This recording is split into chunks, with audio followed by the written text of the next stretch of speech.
everyone, welcome back to another video. If you're new here, my name's Emma, and if you're not new here, we have a very exciting reading vlog today. I did this video around the same time last year, and given the circumstance, which I'll talk about in a minute, I thought it'd be fun to bring it back and do it again this year. And that is because this reading vlog is gonna be me reading my most anticipated reads of 2025. I don't know what it is about April and May, but I feel like every year some of the best new releases come out in April and May, and usually my most anticipated releases come out around this time of year. Also, before I forget to mention, ignore my appearance right now. My skin is going through something crazy. I don't even know what's happening, but I'm breaking out everywhere. But normally I would make myself look super presentable for my intro videos, but today I'm trying to let my skin breathe. So we're going no makeup, and I look like a shiny egg. Like, I literally think the light is reflecting off my forehead.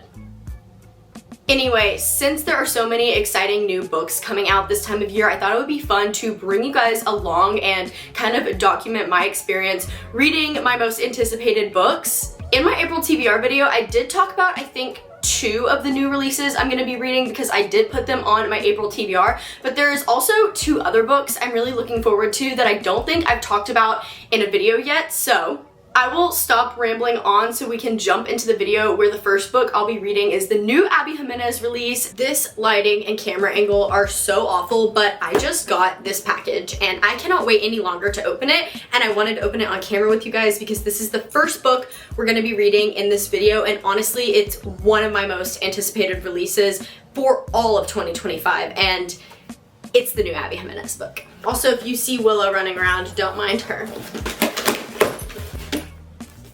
Guys, it's beautiful. It is literally stunning. Please look, have a closer look. I'm so excited. I obviously love every book by Abby Jimenez, and her most recent release prior to this, called Just for the Summer, which is actually right here on my shelves, just out of frame, is my favorite one of hers so far. But I have a feeling that this one could top it. I'm predicting it to be a 5 stars, but I'm trying not to go in with too high of hopes because oftentimes when I read books that I'm highly anticipating and that I'm expecting to be 5 stars, I end up like being nitpicky with it and noticing little things that I don't love. Whereas if I just go into it with a blank slate mind, I'm more likely to enjoy it and look over the things that might bug me a little bit, if that makes sense. I also watched an interview with Abby Jimenez where she was talking about this book, and she basically said, expect to cry. It's her most emotional one yet. And I do believe the premise of this has something to do with the female main character's mom having dementia. And obviously the title is called Say You'll Remember Me. So like that's already emotionally wrecking, and I don't even know what the words inside of this book are gonna do to me. I will read the synopsis on the inside cover for you guys real quick, and then we're jumping into it immediately. I also think I'm gonna annotate it. The inside cover says, there might be no such thing as a perfect guy, but Xavier Rush comes disastrously close. A gorgeous veterinarian giving Greek god vibes, all while cuddling a tiny kitten? Immediately yes. That is, until Xavier opens his mouth and proves that even sculpted gods can say the absolute wrong thing. Of course, there's nothing Samantha loves more than proving an asshole wrong. Unless, of course, he can admit he made a mistake. But after one incredible and seemingly endless date, possibly the best in living history, Samantha is forced to admit the truth that her family is in crisis and any kind of relationship would be impossible. Samantha begs Xavier to forget her, to remember their night together as a perfect moment, as crushing as that may be. Only no amount of distance or time is nearly enough to forget that something between them. And the only thing better than one single perfect memory is to make a life and even a love worth remembering. So it's interesting to me, that synopsis, because honestly, it's giving more rom-com vibes than kind of the synopsis of some of her other stories. So I'm very interested to see what it's like, since Abby Jimenez herself literally said we should expect to cry. I don't know. I don't know what to think about it, but needless to say, I'm very excited, and I'm just gonna dive right into it.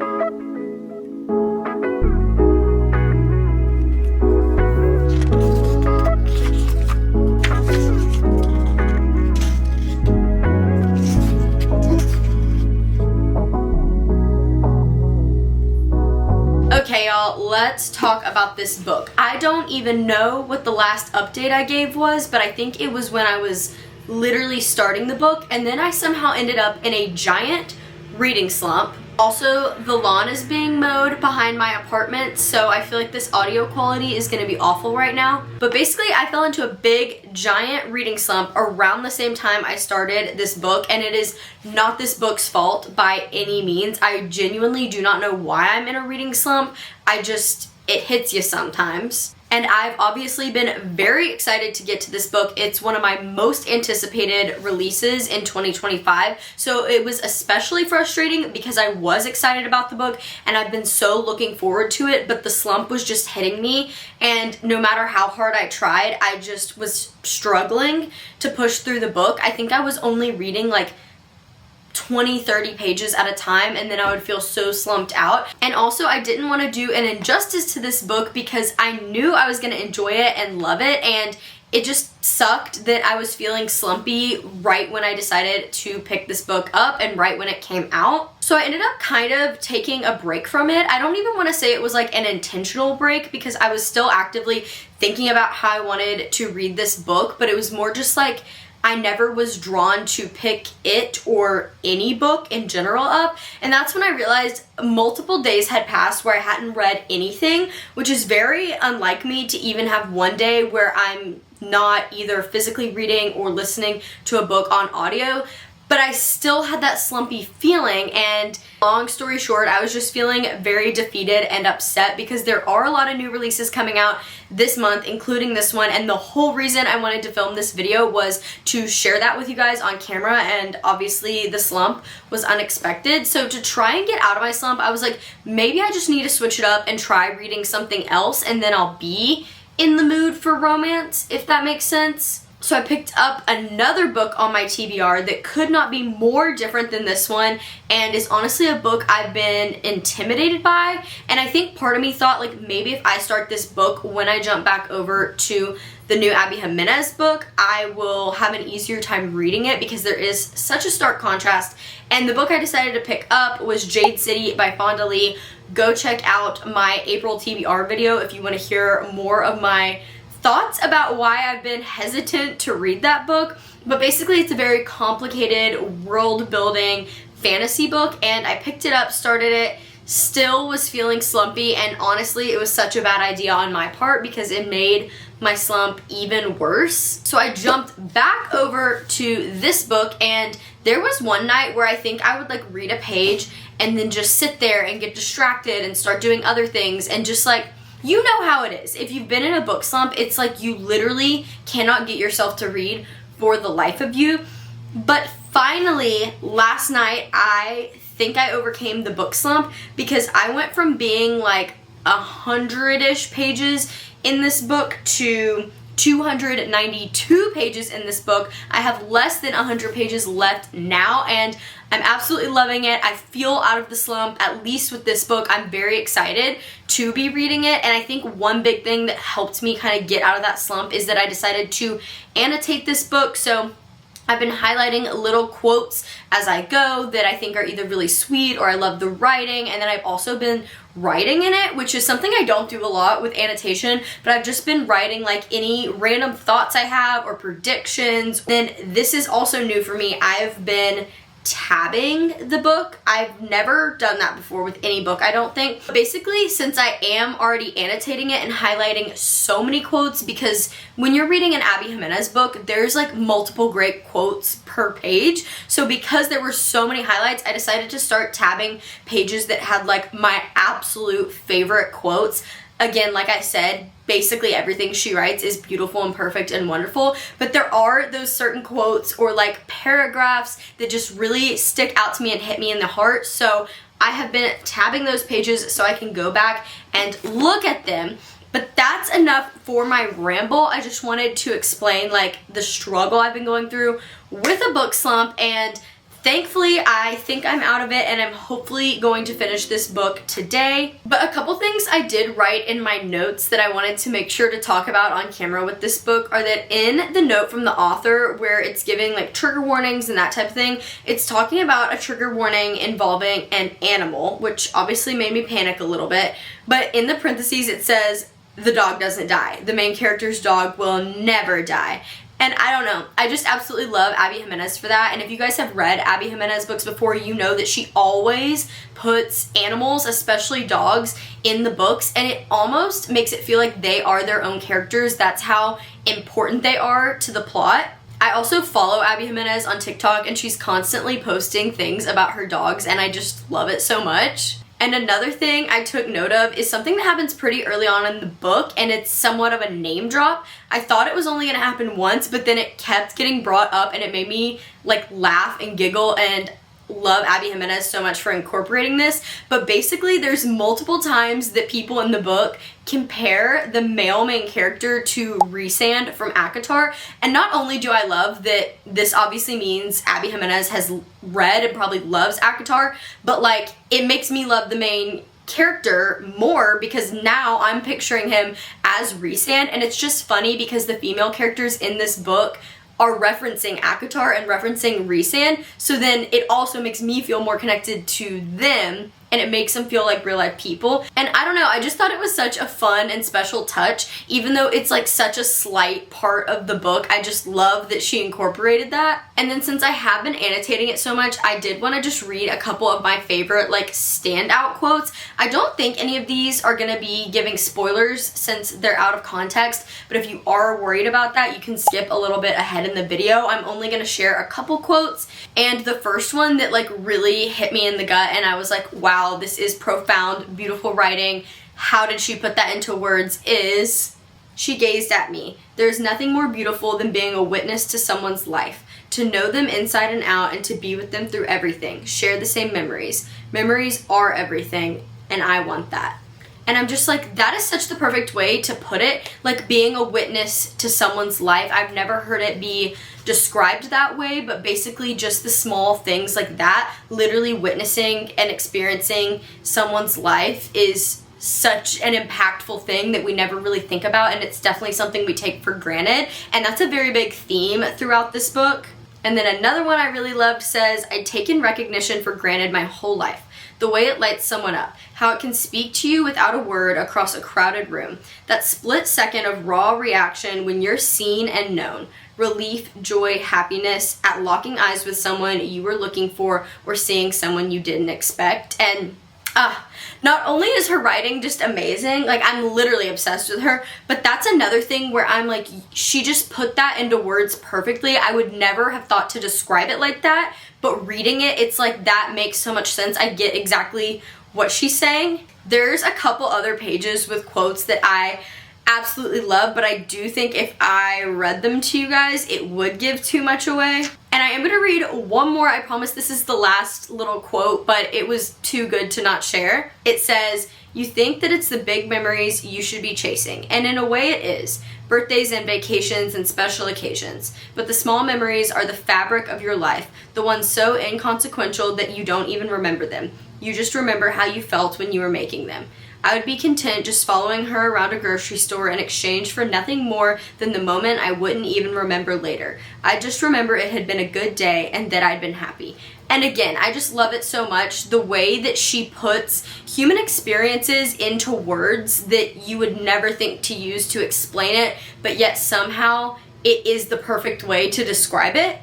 I don't know if I'm making sense, but just like I feel so connected, not just to like the story and the characters, but her writing and the way she talks about things that people go through in particular just feels, I don't know, it's crazy because the way she thinks to describe things is just like beautiful, and I get what you're talking about, but I didn't even know that was something you could explain or put into words or put into writing. Needless to say, I'm absolutely loving the book despite the fact that I was kind of feeling slumpy when I started it. I don't think I have that automatic 5-star feeling yet. There's been a couple of her other books that while being in the midst of reading it, I already knew that it was a 5-star book. That's not to say this one won't be 5 stars. I won't know until I finish it. It's just not like an instantaneous, no questions asked, no matter what happens. This book is gonna be 5 stars because like I said, I'm really enjoying the writing and I'm very much connecting with it, but I don't know as of this moment if I'm loving just like the general premise or the characters as much as I have in some of her previous books. But again, I'm still loving it. My thoughts could change. I am hoping this will still end up being a 5-star read, but that's just kind of where my brain is at with it right now. And the next time you see me, it will probably be after I've finished this book. Hey guys, it's a little while later and I have now finished Say You'll Remember Me by Abby Jimenez.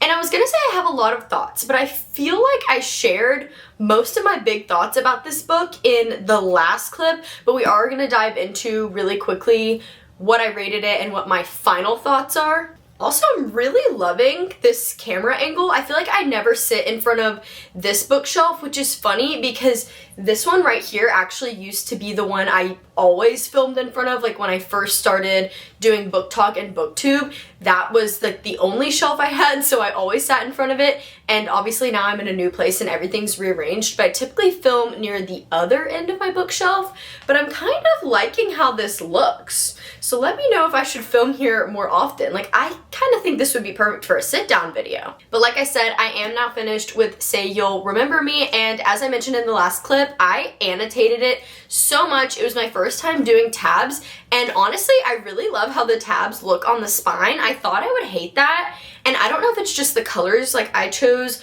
orange and yellow, and there's like some orange and yellow on the cover, so it kind of ties it all together, but I really like how it looked. And then for all of the quotes I highlighted, I did purple, so like that purple orange yellow combo is very fitting with the cover. Wish I would have thrown some pink in there though. The second I closed this book, I kind of thought to myself, maybe I need to sit on it, sleep on it, and then decide what I want to rate it, because I loved it so much. I was crying at the end, but as I said in the last clip, which was literally just a couple hours ago, I was not getting those 5-star feelings from it, which there have been other Abby Jimenez books that midway through the book, I'm already set on a 5-star, and I did not feel that way with this one.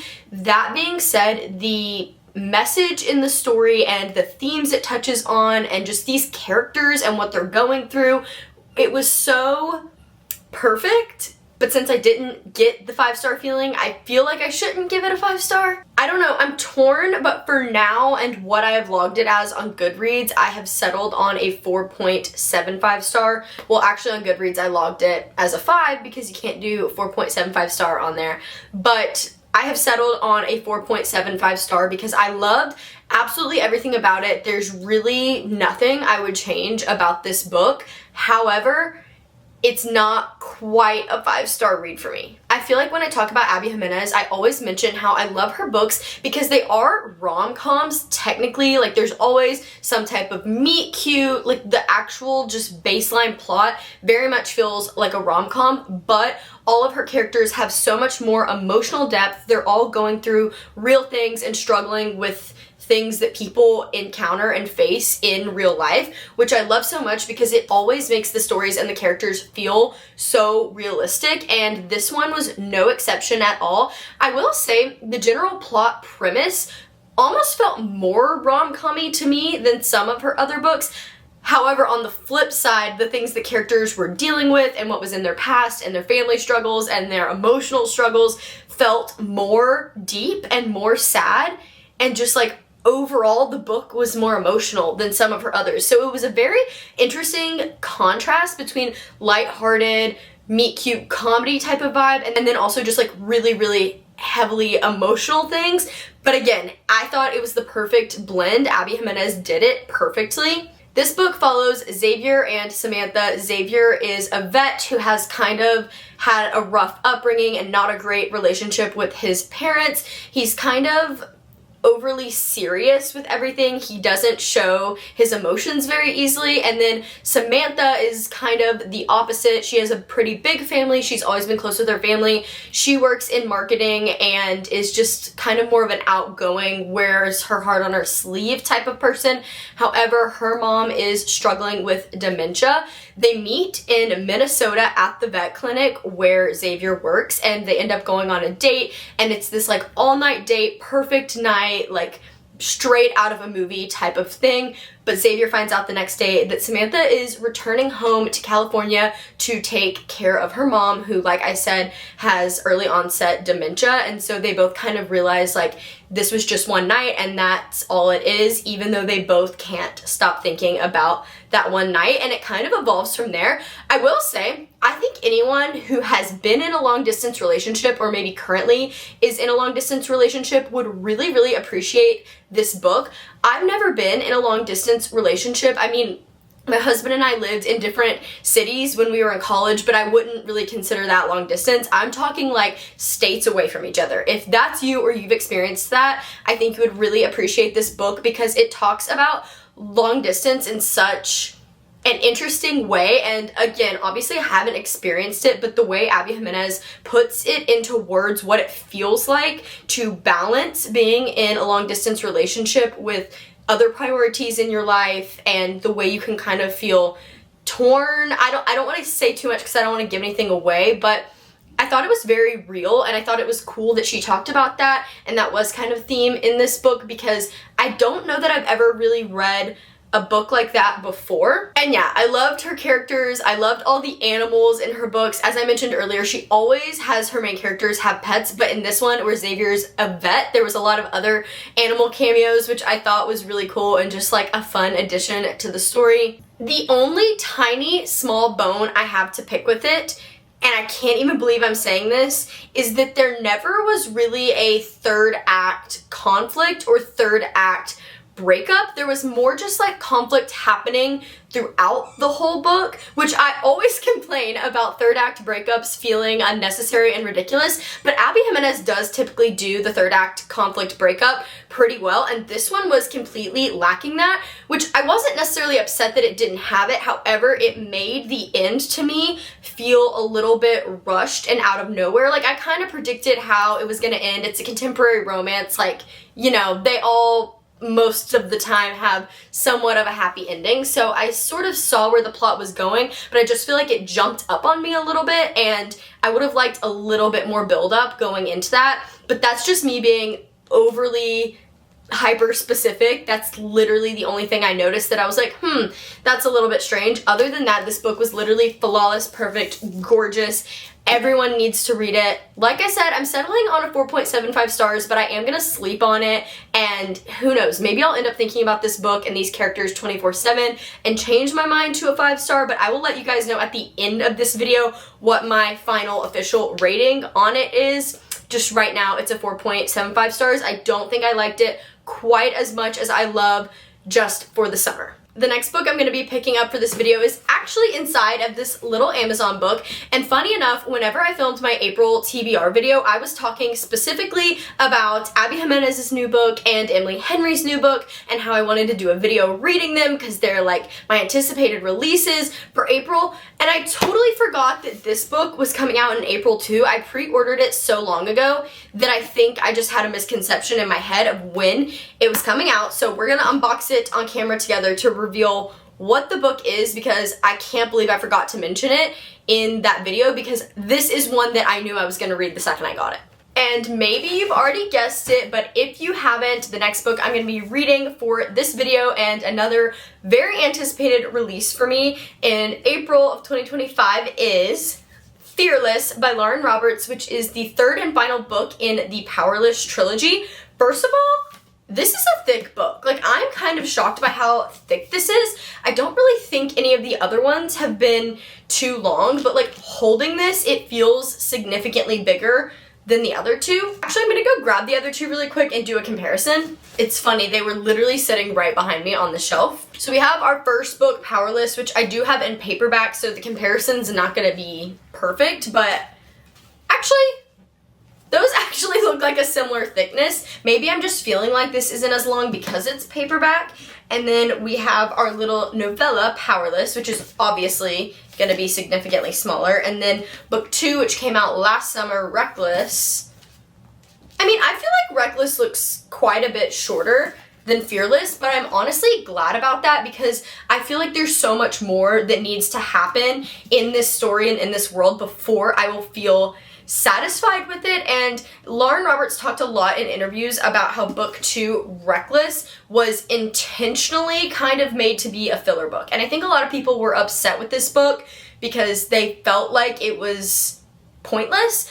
Personally, I really enjoyed it, but I can see where people felt like it was anticlimactic. However, Lauren Roberts said there was a reason to the way it was written, and it's kind of making sense now given how much longer this book is. So I just feel like probably Reckless was setting up for a lot of the events that are going to happen in Fearless. And as you guys know, this is a spoiler-free reading vlog, but if you did read Reckless, you know it ended off on a crazy cliffhanger, so I'm very excited to see how we're going to tackle that in this book, but I'm also just excited to be back in this world with these characters. I mean, I'm just so excited. If you guys do not know what this series is about, it's a YA fantasy romance. It might be new adult, but I think it's young adult.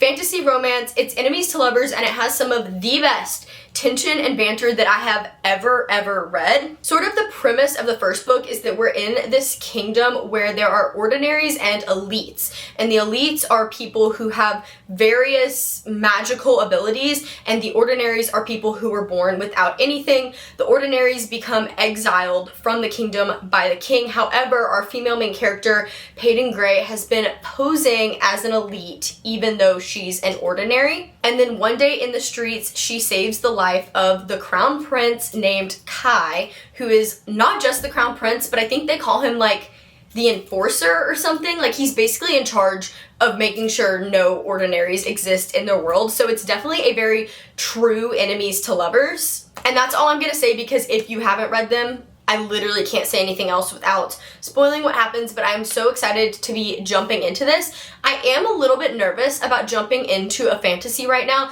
just because I had been feeling sort of book slumpy and I just kind of got out of that. And a lot of times when I'm recovering from a slump, I can't dive into anything too politics based or world building based. Basically, fantasies can sometimes be difficult, but I'm hoping I'll be okay, because one thing I really love about this series is that even though it's fantasy, it is mainly centered on the characters and the romance, and the fantasy aspect was never like hard for me to understand, if that makes sense. It's a very simple fantasy system. Like, I would call this more romance forward. Fantasy is just kind of the background to the story, which makes it all the more fun. So let's dive into Fearless, and I will see you guys when I have some updates about how I'm feeling. I don't even know if I'm in focus right now, but I do know for sure that this is bad lighting, but I just wanted to hop on and give an update. One, that I was reading this and I've now switched over to audiobook. I'm either just listening to it or I'm listening to the audiobook as I'm reading it, just because I am still feeling a little bit slumpy, and I worry that continuing to just physically read is gonna make my slump worse. And I do think like the combo of audiobook while physically reading is helping. I'm currently on chapter 25 and I'm really liking it so far. And I took a couple notes to share with you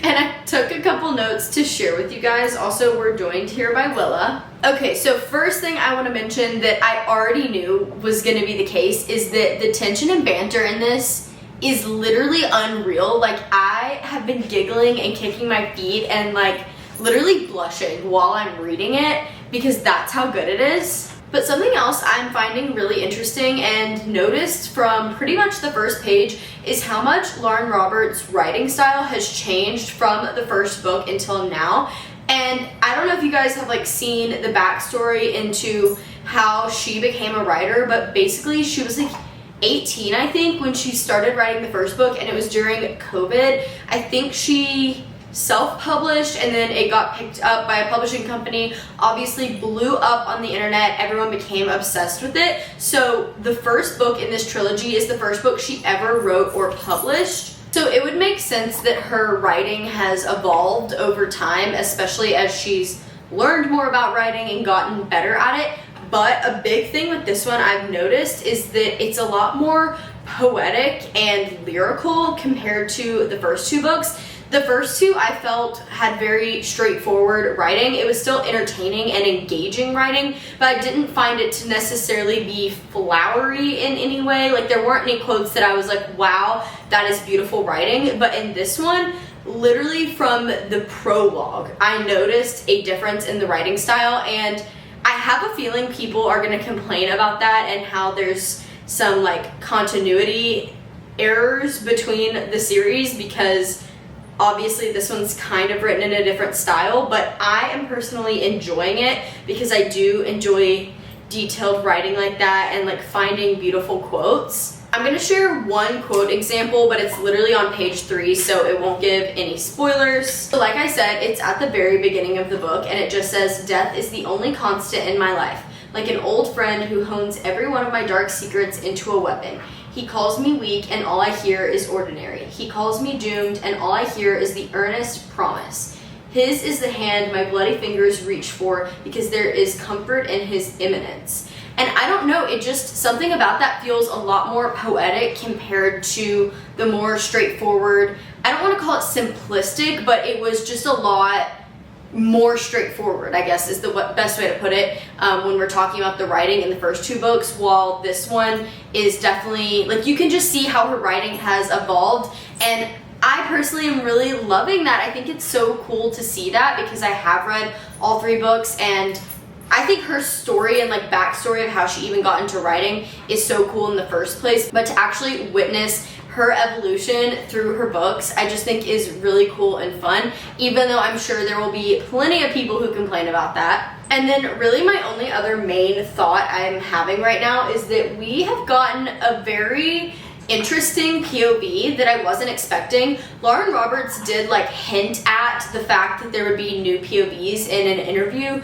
she did not too long ago, and this is just not the POV I was expecting, but I'm really intrigued by it. Currently, I'm not like loving being in the POV, but I am excited to see how it plays into the story as the book goes, because I feel like this specific person whose POV we're in, we wouldn't be getting unless there was like a really, really big reason. So I feel like there's gonna be some type of crazy plot twist that comes in this character's POV, and yeah, I'm just finding it really interesting that that's who we're reading from occasionally, but I guess we'll find out what happens as I continue to read in his POV. But other than that, I'm not really having any other major thoughts except for that I'm really enjoying it. It's a super fun read, just like the other books have been, and I will see you guys whenever I have another update to give.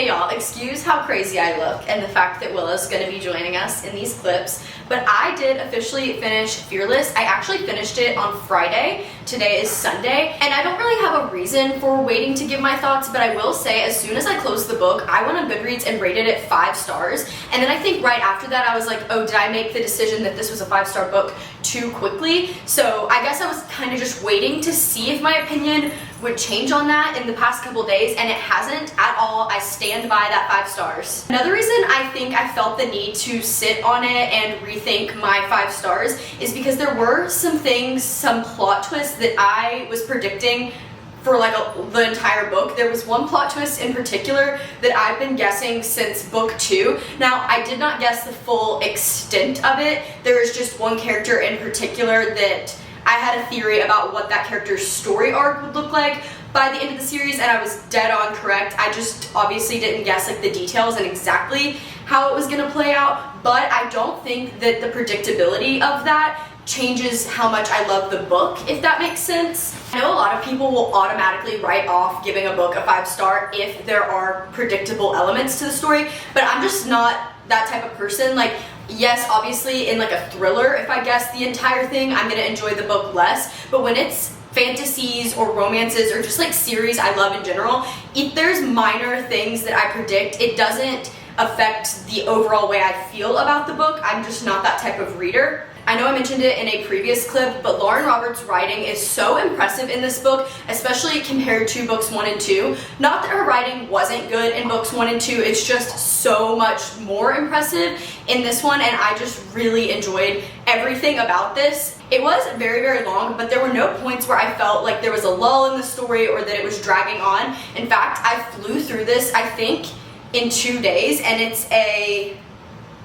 almost 600-page book. It was phenomenal, and I'm sticking with my 5 stars. Everything about this I just ate up. I know a lot of people complain that the Powerless trilogy is very trope heavy, but I always say Lauren Roberts knows what us enemies to lovers fantasy romance girlies like, and she made sure to put all of those tropes and even micro tropes in here. So I appreciate that about it. I don't mind at all that it's trope heavy because I already know I love those tropes. But I can't really say too much else about it without giving spoilers away, because obviously it's the 3rd and final book in this trilogy, so basically anything I say is gonna give away what happens in the books previous to this. But I do just want to say, if you've read the first 2 books and decided not to read this one because you didn't enjoy the second one, I would urge you to push through and just finish the series, because I think this will redeem it for you. I've heard of a lot of people who loved the first book, didn't like the second book, and decided just not to continue, but it is so worth it even if you are feeling like that and you aren't sure about finishing the series out. This one is just